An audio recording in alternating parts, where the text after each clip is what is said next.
So today I'm going to be acting out Traveling to the Dark by William Stafford, and then at the end I'm going to interpret it and then give some examples of the significant words and symbols within each stanza.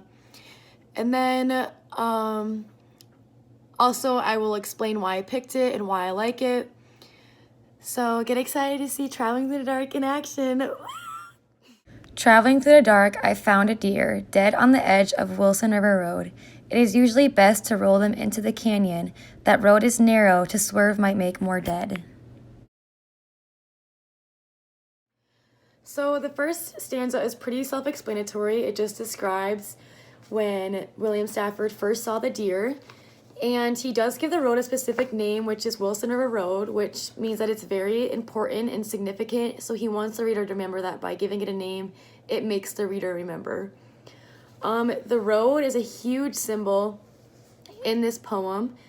In life, you have to make difficult choices, and that there may be bumps in the road, and you may have to swerve, but maybe that will cause more consequences for you, but you never know. So in this, Stafford is trying to make a choice and hoping that there isn't consequences in the end for him.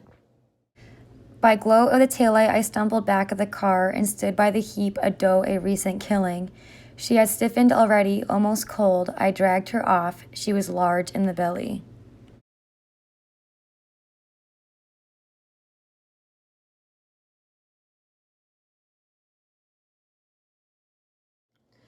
So in the second stanza, it's talking about when William Stafford gets out of his car and goes to see the deer. He goes in the back of the car where the taillights are, and so I think we all know that taillights are red, which is a huge symbolic color, which means it can mean love, it can mean anger, it can also mean death. And he notices that the deer is cold and stiff, which means that it's dead. But then he also notices that it's large in the belly, so the deer is pregnant. My fingers touching her side brought me the reason. Her side was warm. Her fawn lay there waiting, alive still, never to be born. Beside that mountain road I hesitated. The third stanza just kind of goes into detail about the fawn. So just saying that it's innocent, did nothing wrong, and just because a human was so cruel, it took its life away, not even knowing, and it will never get to be born, and that there's basically no hope for it for life. And he talks about how he hesitates because he was a pacifist. He didn't want to kill the baby deer, but he also didn't want more people to be injured by having the deer on the side of the road. So he's contemplating on whether or not he wants to help society who caused this incident in the first place, or whether or not he wants to help the baby deer who did nothing to deserve this cruel punishment. The car aimed ahead, its lowered parking lights. Under the hood purred the steady engine. I stood in the glare of the warm exhaust turning red. Around our group, I could hear the wilderness listen. In the fourth stanza, it talks a lot about the car and the significance of the car. So the car is advanced technology. It is the reason why this accident happened, and its lights are pointed forward towards the future, maybe implying that Stafford should move on and move past this bump in the road.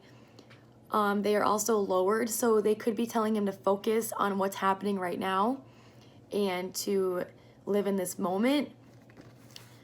It does talk about the engine and the sounds that it's making, and then it also talks about the warm exhaust turning red. So there, the color red is actually mentioned, and just implying death, and the color and the warmth also implies like blood, because blood is warm and it's red. And then it also talks about the wilderness listening. So almost like nature is watching him and seeing what he does, and if he follows his morals or if he goes with what society wants him to do. I thought hard for his all, my only swerving. then pushed her over the edge into the river.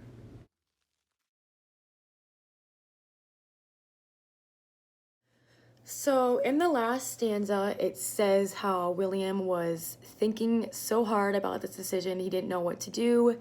His mind was swerving, which means he was all over the place.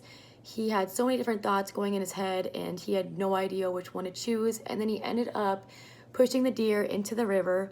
So he did side with society. However, it wasn't really considered killing the deer because the fawn really wouldn't have had a life, because he can't live without his mother, especially if he wasn't born yet. So it wasn't really going against his morals, but it also was in a way. I really like this poem, and I picked it because I think it's very relatable to our time period. Nowadays, people don't really acknowledge nature, and due to technology, we honestly abuse it. Kids don't even go outside. They don't do anything anymore.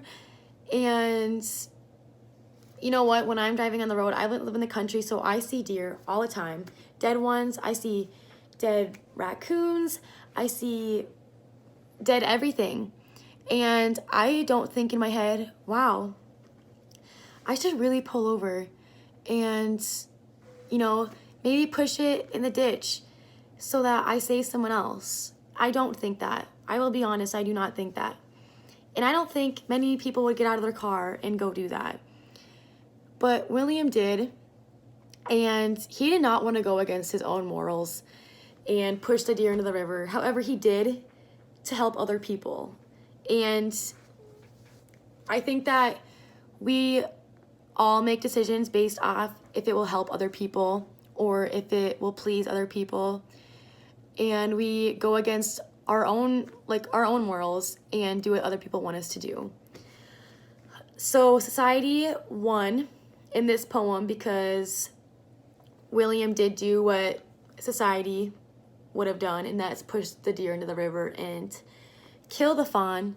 However, the fawn obviously would not have lived without its mother's help. But it was still a difficult choice that he had to make. And on our journey in life, we have to make difficult decisions. It's part of life. And yeah, it's hard. But that's what growing up is all about. So thank you.